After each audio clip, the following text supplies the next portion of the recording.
Bru McCoy, Nico Iamaleava, and Dante Thornton Jr. So if you have a question, please raise your hand. I will call on you. We'll start with Austin, and then we'll go to Noah.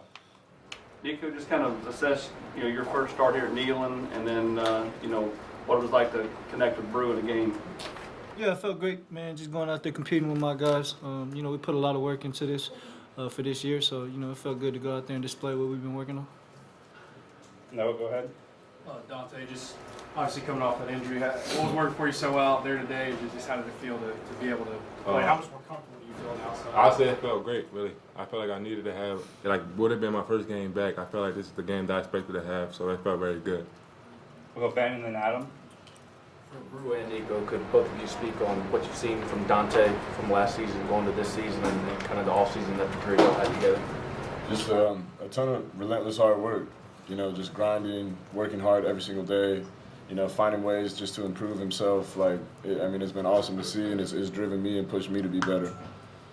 Yeah, man, you can just see how much more comfortable Dante got with this offense, man. Just his first year going into last year. Still figuring things out, and, I feel like he was dialed in this whole fall camp, spring camp.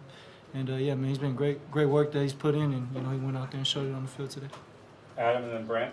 Nico, your numbers were great, obviously. Can you tell us something that you didn't do really well, something that you think you'd like to have back or want to work on? Yeah, I thought I didn't finish the second quarter well.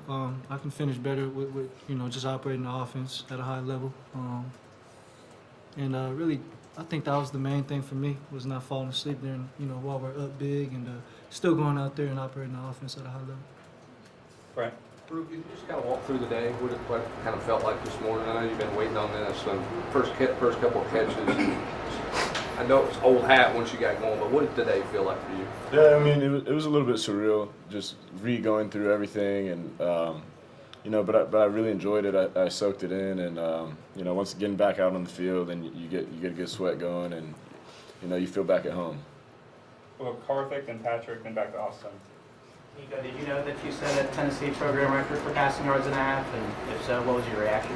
Yeah, no, I didn't know. A couple of my teammates were telling me, and then the little interview I had at the end of the game was really when I found out. And it was a cool, surreal moment. I didn't even know about it, but it felt good to go out there and operate with my teammates. Patrick. Bru, it was the big play down coming this way on the post that you had to go up a little bit to catch it, and after you caught it, you were pretty demonstrative in your celebration. Was that a feeling of that moment of that play, or was it just sort of a culmination of everything that you've been through? Yeah, a little bit of that, and also, since this is my first game since I lost my grandfather, and he was actually, I made a very similar catch to the last game he got to see me play, so that came to mind. It jazzed me up. Dante, Coach Heupel talked about, how much more comfortable you felt once they moved you back outside last year. What is it about playing out there that makes you more confident as a player? I'd say my whole football career I played at outside receiver, so I feel like with me going back there last year, I started to easily adjust to the offense, and then with me having a full offseason, I feel like that helped me even more and made me more confident with everything. We'll go David and then Vince and then back to Ben.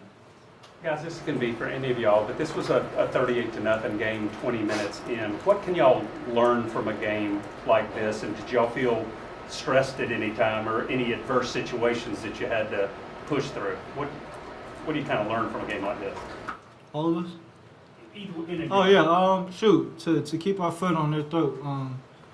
When we go up big, I think still coming to the sideline with the same mindset that is 0-0. Just carrying that out the full game, full 4 quarters like Coach Hop says. Nico, you guys ran for 300 yards. Dylan Sampson 124. He looked sharp. Tell me about what you saw from him specifically, including what you've seen in camp going in. Yeah, man, it felt great seeing Samp out there. He was limited in fall camp and spring, so just seeing him out there and doing his thing, it felt good, man. We didn't really get to see too much of it during camp, so yeah, man. Samp's always been decent, and you guys see what he does when he gets the ball in his hands. All right, we'll go Ben, Wes, and we'll finish up with Adam with this group. Dante, what was your mindset going into the offseason, and is there one particular thing that maybe you can point to that's allowed you to feel more comfortable in this offense in your team? Obviously, my mindset going into the offseason was to, instead of letting the game, get to me so much, is, have fun with it. And really, I know that at a young age, my reason for playing football was for me to have fun. So it was for me to have fun. So, knowing that now that I got to college, a lot more aspects into it that can make the game stressful. I had to like bring myself back to the old ways I was just thinking like at the end of the day it's just football, so go out there and have fun. So I say that the main thing that I worked on in this offseason was like my mindset and like my mental game. Was there a point during the kind of the bounce back progress and coming back from everything where you felt like you were moving like yourself again? You were able to kind of make all the cuts and do everything, and everything would be good with the leg? Yeah. It probably happened, somewhere around April, May. But yeah, once that happens, you start feeling more confident, and then you kind of see the light at the end of the tunnel. A couple more. Adam, Austin. Bru, a lot of guys don't come back as strongly as you have from an injury like this. You mentioned your grandfather. How would your grandfather have reacted to the way you've come back? Man, I can't think of anybody that would have been more proud. Actually, when I was flown home to see him in the hospital, I took my boot off and took my first steps out of my boot when he got out of his hospital bed. So that was like a cool moment that we had together. But man, I give a lot of my credit to my success to him because of, kind of how he instilled a lot of values in sports and just how to be a man. So I miss him a lot. Was he a strong-minded guy?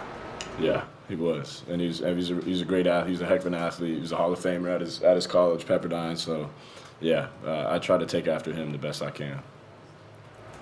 Austin, we'll finish with you. Bru, you made that number switch back to your old number this year. Since you're coming back, was it made it easy to kind of do a new cleanse to kind of restart everything by going back to the old? Yeah, a little bit of that too, and also like anybody that knows me knows I grew up like loving Reggie Bush, and 5's always been my number. I kind of wanted to let it breathe after Hendon Moore because the type of player he was and everything he accomplished. So after a year, I was like, I want to go out my last year and wear my favorite number. Thanks, guys. Appreciate it. We'll have group 2 here in just a minute.